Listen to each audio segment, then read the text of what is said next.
Bismillahirrahmanirrahim. Assalamualaikum warahmatullahi wabarakatuh.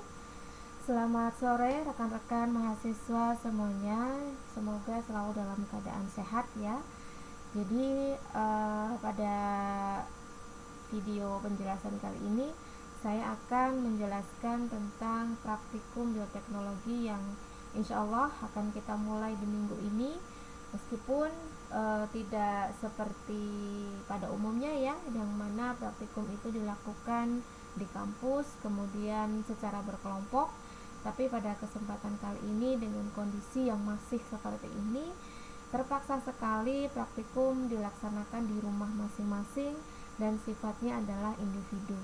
Oleh karena itu saya memilih bahan atau peralatan yang sekiranya itu bisa dijangkau dan mudah ya, dan tidak menyulitkan tentunya. Dan karena ini adalah individu, artinya memang tidak semua judul-judul untuk acara praktikum bioteknologi yang sebetulnya itu saya berikan. Jadi untuk kesempatan pada semester ini, dan harapannya sih walaupun tidak semuanya kalian praktikumkan, untuk yang sifatnya ini terbatas itu alangkah baiknya dilakukan secara serius dan sungguh-sungguh, tidak hanya dalam proses praktiknya tetapi juga dalam proses penyusunan laporannya ya. Jadi nanti ada laporan yang bersifat sementara, ada yang bersifat resmi ya, dan ini pun juga bersifat individu, artinya memang setiap mahasiswa wajib melakukan, selain melakukan praktikum di rumah, juga melakukan proses pembuatan laporannya. Untuk laporan sementara nanti akan saya kirimkan setelah pemberian penjelasan ini.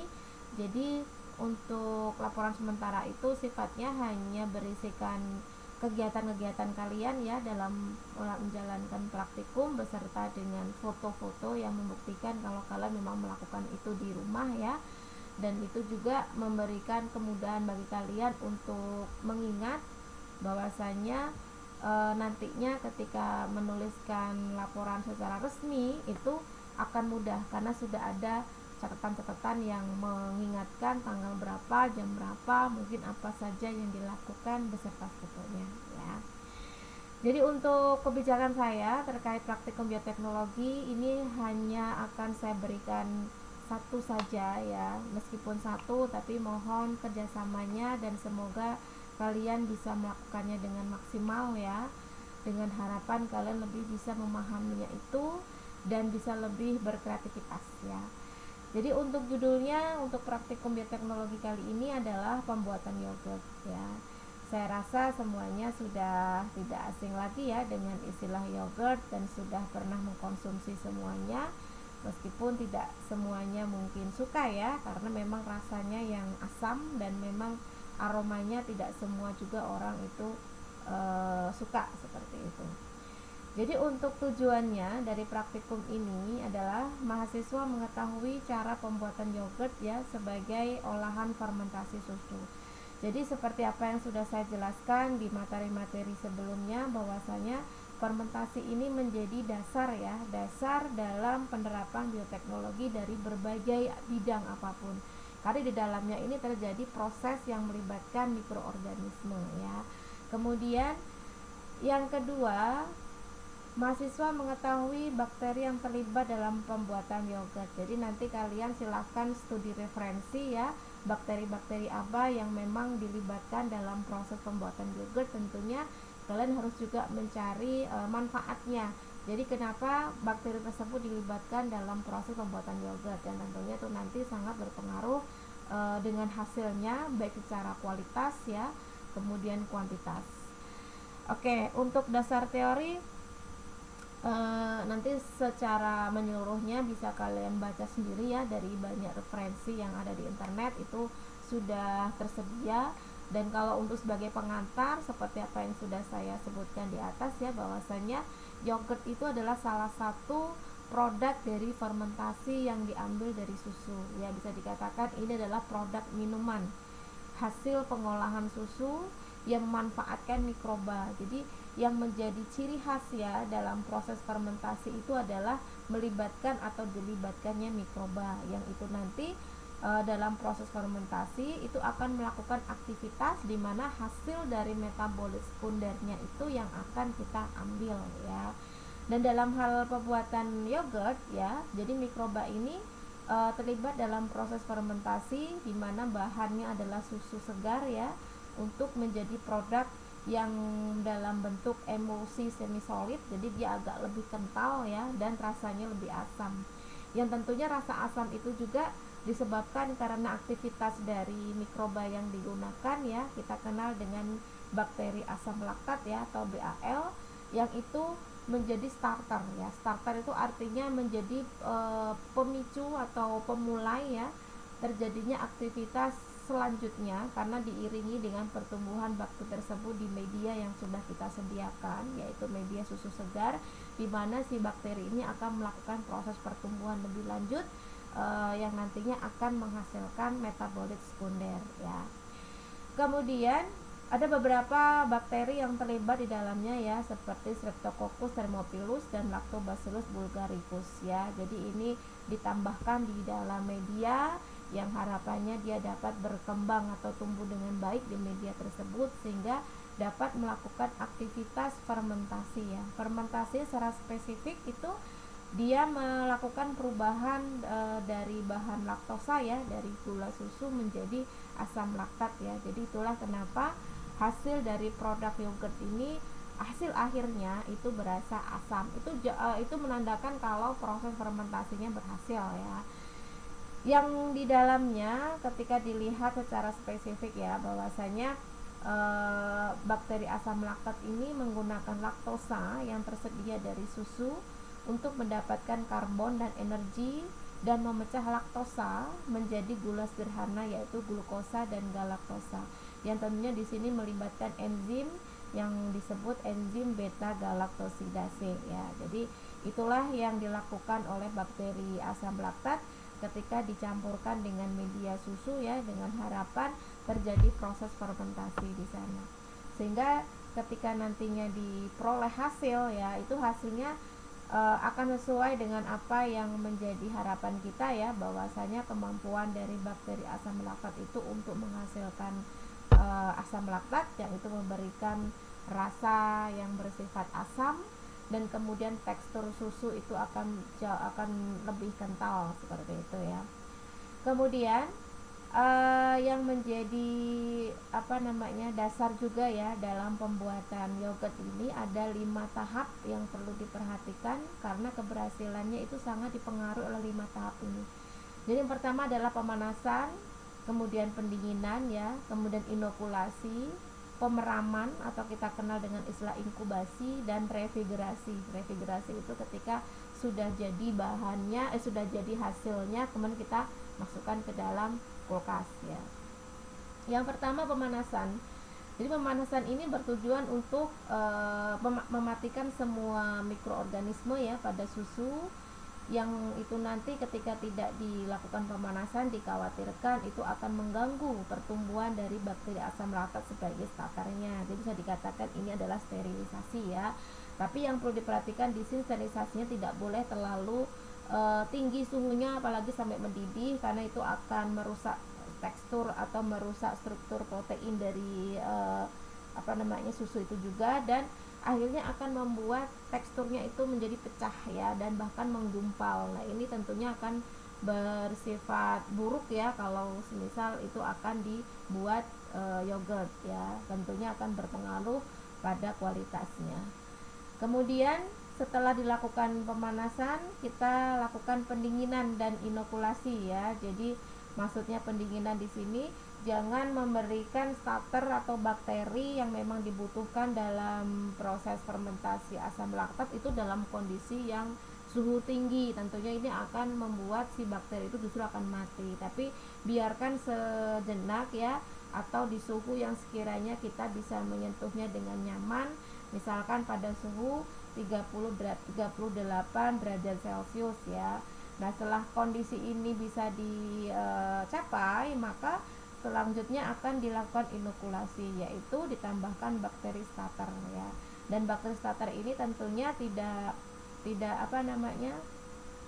tidak boleh itu berasal dari bakteri yang bukan diperuntukkan untuk fermentasi asam laktat. Jadi memang betul-betul itu adalah bakteri yang berasal dari bakteri penghasil asam laktat ya.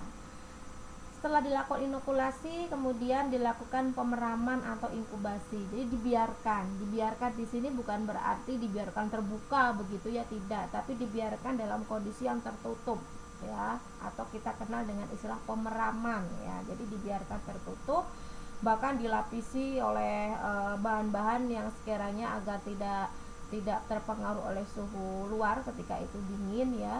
Jadi bisa kita melakukan upaya-upaya misalkan dengan membuat lapisan-lapisan dari kain ya, kemudian menutupnya dengan rapat. Nah itu juga bisa dilakukan, atau disimpan di tempat yang betul-betul tertutup, dan itu diusahakan suhunya berkisar antara 40 sampai 43 derajat Celcius selama 7 sampai 12 jam ya. Nah, kemudian setelah 7 sampai 12 jam itu baru kita buka ya. Tapi sebelumnya pastikan dulu sebelum dilakukan inkubasi atau pemeraman itu semua tertutup ya. Karena kita di sini membutuhkan wadah yang kedap udara. Jadi pilihlah wadah yang tutupnya itu betul-betul rapat ya, supaya tidak terjadi kontaminasi dari lingkungan, juga tidak terganggu dari segi suhu dan pH. Setelah jadi itu nanti akan nampak adanya gumpalan-gumpalan ya, karena aktivitas dari bakteri yang ada di dalam media tersebut atau media susu, ketambah juga dengan rasa yang asam. Jadi setelah itu dilakukan pendinginan, tapi bukan di tempat yang terbuka, tapi kita masukkan ke dalam kulkas, tapi bukan freezer ya, tapi dalam kulkas yang suhunya 4 derajat sampai 6 derajat Celcius.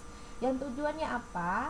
Di sini untuk menghentikan aktivitas bakteri untuk membentukkan asam laktat, karena tidak bagus juga kalau dibiarkan terlalu lama di tempat terbuka, jadi bakterinya tersebut akan semakin banyak menghasilkan asam laktat ya. Dan karena memang ini nanti dalam praktikum mandirinya kita menggunakan starternya adalah yogurt ya, yogurt yang sudah jadi yang kita ambil, dan itu bersifat plain ya, artinya masih tawar. Dan itu silakan kalian berkreasi dalam hal ini, bisa memberikan rasa, misalkan ditambah madu atau diberikan gula, tapi saya sih lebih condongnya bisa berkreasi memberikan buah ya, misalkan stroberi atau mungkin buah-buah yang lain ya, mangga atau mungkin jeruk. Pokoknya sesuka kalian ya, silahkan berkreasi dalam hal ini. Jadi sebelum dimasukkan ke kulkas, setelah dipanen atau setelah diinkubasi selama 7 sampai 12 jam ini, kalian buka dulu, kalian masukkan dulu buah yang kalian inginkan ya. Tapi sebelumnya buah itu diperas kalau itu adalah jeruk, atau di jus ya, atau dihancurkan. Jadi jangan buah utuh seperti itu, karena nanti dia tidak akan merata. Jadi setelah itu diaduk sampai merata, baru dimasukkan ke dalam kulkas. Nah itu ya, itu salah satu cara, atau mungkin yang lainnya silakan Anda berkreativitas dalam hal ini. Nah itu kemudian alat dan bahannya cukup bisa dikatakan sangat-sangat sederhana ya, seperti wadah yang lengkap dengan tutup yang kedap udara, kemudian panci, pengaduk ya, pengaduk bisa menggunakan alat-alat di dapur ya, baskom, serbet, kompor, sendok, kardus ya, gulungan kain tebal, ini boleh pakai handuk atau horden tapi yang bersih ya. Jadi silakan Anda berkreasi, mau pakai selimut juga boleh biar suhunya tidak terlalu dingin ya, jadi dibuat hangat sesuai dengan syarat untuk inkubasi atau pemeraman. Kemudian kantong plastik, dan yang paling penting kulkas ya. Nah ini untuk alat-alatnya. Kemudian bahan-bahannya susu cair ya, karena mungkin kalian sulit untuk mencari susu segar atau yang sifatnya itu bukan dalam bentuk kemasan ya. Kalau memang sulit mencari itu, bisa menggunakan susu cair full cream ya. Kemudian susu bubuk full cream, atau semuanya full cream juga boleh ya. Nanti untuk jumlah-jumlahnya ini hanya sebagai kisaran aja ya. Nanti kan setelah ini saya akan tampilkan video tutorial pembuatan yogurt rumahan. Jadi bisa kalian mengikuti komposisi yang ada di sana. Kalau memang tidak mau membuat terlalu banyak, silahkan dibagi separuhnya saja ya. Jadi kalau semisal dia di video itu ukuran 1 liter, mungkin kalian bisa mengambilnya setengahnya atau seperempatnya. Jadi silahkan mengikuti kesukaan kalian saja, mau bikin ukuran berapa ya.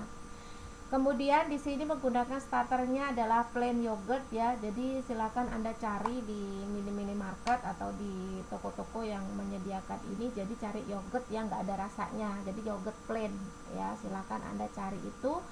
Kemudian air mendidih secukupnya ya. Untuk prosedur kerja ini juga sebagai gambaran ya. Mungkin lebih spesifiknya nanti bisa kalian lihat di video ya.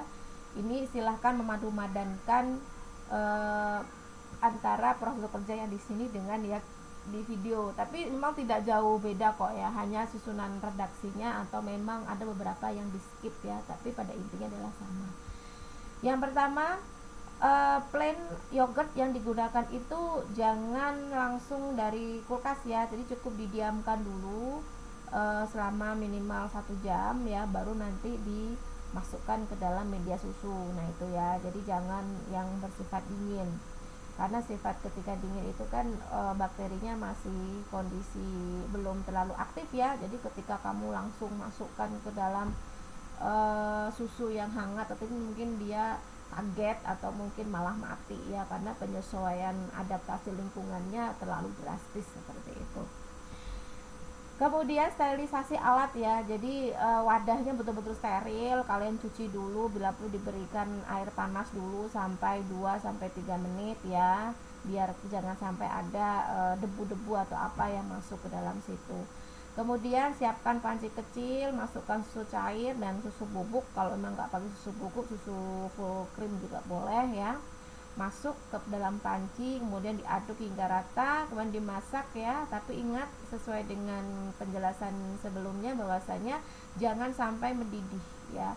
Kemudian kalau sudah timbul gelembung-gelembung kecil dan busa, itu segera matikan kompornya. Kemudian biarkan suhunya turun ya. Kemudian setelah susu cukup hangat, tadi itu ya, menggunakan tes secara manual saja kalau tidak ada termometer. Yang penting di tangan itu sudah merasa nyaman saja. Nyaman tuh artinya kita tidak merasa kepanasan ya. Misalkan di suhu 38 derajat Celcius ini kita sudah bisa menyentuhnya. Kemudian plain yogurt itu dimasukkan ke dalam wadah yang telah disiapkan atau langsung dicampur di panci tersebut juga boleh ya. Intinya adalah proses inokulasi atau proses pemasukan starter bakteri yang nantinya akan dikembangbiakkan di media. Nah, medianya di sini adalah susu ya. Kemudian ini sama dan diaduk sampai betul-betul rata ya. Ini adalah proses inokulasi. Kemudian ditutup rapat wadahnya, membungkusnya dengan kain-kain yang tebal ya, boleh pakai handuk atau apapun pokoknya yang tebal, dan dimasukkan ke dalam kardus, dibungkus lagi dengan plastik hitam ya. Itu kemudian waktu inkubasinya tadi kan antara 7-12 jam ya, jadi minimal 7 jam, maksimalnya 20 jam, tapi tidak boleh lebih ya, takutnya nanti malah mengalami kerusakan. Jadi 7-12 jam di timer, jadi jangan sampai lupa. Kemudian setelah dibuka, kalian lihat tuh ya, apakah betul-betul susunya sudah mengental, kemudian rasanya asam ya, karena itu adalah parameter keberhasilannya. Jadi sebelum ditambahkan topping ya, topping rasa maksudnya, entah itu madu, entah itu gula, entah itu buah ya, silakan kalian cicipi dulu apakah betul-betul asam atau tidak, karena kalau semisal dia tidak asam itu berarti gagal seperti itu ya. Nah, tapi kalau sudah asam berarti berhasil, bahwa itu adalah asam laktat yang dihasilkan oleh bakteri asam laktat yang diberikan melalui starter itu tadi ya. Kemudian setelah itu dimasukkan ke dalam kulkas ya, tapi bukan freezer ya, ingat bukan freezer, hanya di tempat yang dingin saja, yang itu biasanya diletak yang paling belakang ya, supaya memang kondisi dari bakterinya itu melambat aktivitasnya, tidak aktif dalam proses pembentukan asam laktat. Jadi bisa kita tambahkan, ini sudah ya, tambahkan sirup, gula ataupun madu atau buah-buahannya, baru bisa kita nikmati. Nah, itu untuk cara pembuatannya, mungkin lebih spesifiknya bisa dilihat di video nanti ya. Nah, untuk hasilnya, jadi ini tabel yang silakan nanti Anda isi sesuai dengan hasil yang Anda peroleh ya. Misalkan warna yogurtnya apa hasilnya, apakah putih, apakah kuning ya, tapi ini belum ditambahkan buah ya, tapi betul-betul itu hasil dari inkubasi yang baru dikeluarkan. Kemudian aroma yogurtnya, apakah khas yogurt atau tidak khas yogurt. Kalau bagi kalian yang lupa bau khas yogurt ya, jadi plain yogurt yang sudah Anda beli itu cium dulu aromanya. Nah, kira-kira seperti itulah harusnya ya. Jadi kalau semisal nanti tidak muncul aroma yogurt di hasil dari yogurt yang Anda buat ya, itu kemungkinan ada kesalahan dalam hal atau proses pembuatannya. Rasa silakan di sini, kalau memang asam tulis asam, kalau tidak asam tulis tidak asam ya. Kemudian kekentalan, apakah kental ya atau tidak. Kemudian kekenyalan sama kental itu memang hampir mirip ya. Kenyalan itu mungkin lebih ke apa namanya itu tekstur ya. Kalau kental itu kan dalam dia tidak membentuk cairan, tapi dia bentuk semi solid ya, hampir kayak padat tapi dia lebih kenyal seperti itu. Nah, itu adalah tabel dari hasil ya, hasil dari kalian proses pembuatan yogurt. Jadi setelah ini saya akan tampilkan videonya, silakan disimak ya. Jadi bisa mengikuti itu dan semoga kalian bisa menghasilkan yogurt yang memang sesuai dengan apa yang diinginkan.